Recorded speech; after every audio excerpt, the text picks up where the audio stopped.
Hello friend, সকাল সকাল স্নান টান করে রেডি হয়ে গেছি।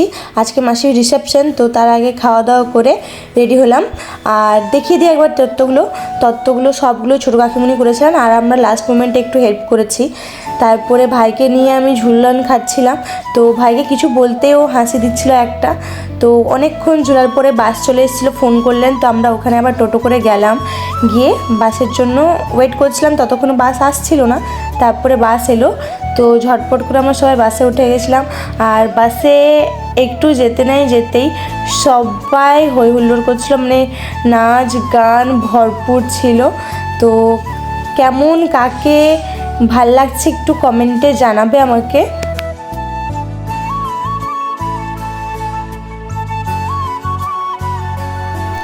কিছুটা যেতে না যেতেই অনেকগুলো নদী পড়েছিল, আমি ঠিক নাম জানি না, তো তোমরা যদি জানো আমাকে কমেন্টে নিশ্চয়ই জানাবে। আর কিছুটা গিয়েই আমরা লাঞ্চের জন্য দাঁড়িয়ে গেছিলাম একটা রেস্টুরেন্টে।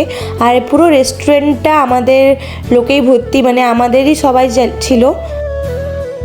মেনুতে কী আছে তোমাদেরকে দেখাচ্ছি। আর এখানে সবাই খাওয়া দাওয়াতেই ব্যস্ত ছিল। আমি পুরোটা ভাত খেতে পারিনি, কেন কি ভাতটা অনেকটাই ছিল, আর আমি একটু কমই ভাত খাই। হালকা পাতলা খেয়ে আমাকে এতটা জার্নি হচ্ছে, খাওয়া যাচ্ছিলই না। কিছুটা গিয়ে ফারাক্কা বাঁধ ছিল, তো ওই গেটটা পেরাতে না পেরাতেই অন্ধকার হয়ে যাচ্ছিলো, মানে সন্ধ্যা হয়ে যাচ্ছিলো।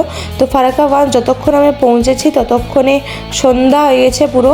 তো ঠিক মতো আমি তোমাদেরকে দেখাতে পারিনি। তার এদিকের কেউ থাকো আমাকে নিশ্চয়ই কমেন্টে জানাবে, আর কারা কারা এদিকে এসছো সেটাও কমেন্টে আমাকে জানাবে।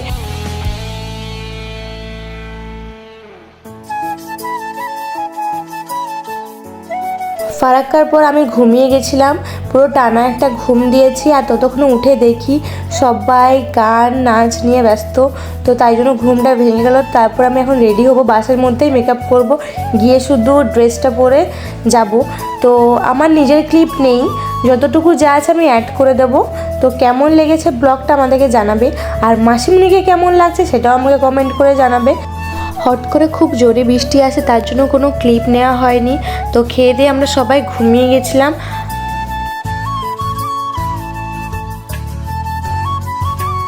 রাতেবেলা আর কোনো ক্লিপ নিতে পারিনি, আমার নিজের ক্লিপ বা কারু। তো সকাল সকাল ঘুম থেকে উঠে আমরা চলে এসেছিলাম, একটা লং ঘুম হয়েছে। রাস্তায় আমরা ব্রেকফাস্ট করেছি, তারপরে আবার উঠেছি বাসে, তারপরে ঘুমিয়ে গেছিলাম আবার। তারপরে উঠে করে আমরা সবাই নাচানাচি করছিলাম সবাই মিলে। তো এখানে একজনকে দেখাবো, আমার কাকুকে, পুরো ফুল টু ড্যান্স হচ্ছিল এখানে। এনাকে তো আপনারা সবাই চিনেন, আমার ব্লগে নিশ্চয়ই দেখেছেন, গুল্টুকে। তো উনি হলেন স্পেশাল মানুষ, মানে সবার কাছ থেকে এখান থেকে ওখানে, ওখান থেকে ওখানে লাফাচ্ছিল। তো যাই হোক, ওর খুব ঘুম পেয়েছিল, কিন্তু ঘুমাতে পারছিল না শান্তি করে। আর প্রচণ্ড গরম ছিল ওই দিন, তো ও ভাবছিল কি করবে না করবে। তো সবার কাছ থেকে বাসে সবার কাছে যাচ্ছে আর আসছে, এটাই ওর কাজ চলছিল।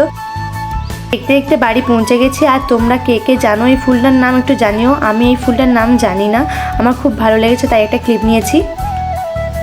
আর আমার ব্লগটা যদি ভালো লাগে লাইক কমেন্ট শেয়ার, আর দেখা হচ্ছে নেক্সট ব্লগে। টাটা বাই, সবাই সুস্থ থেকো, ভালো থেকো।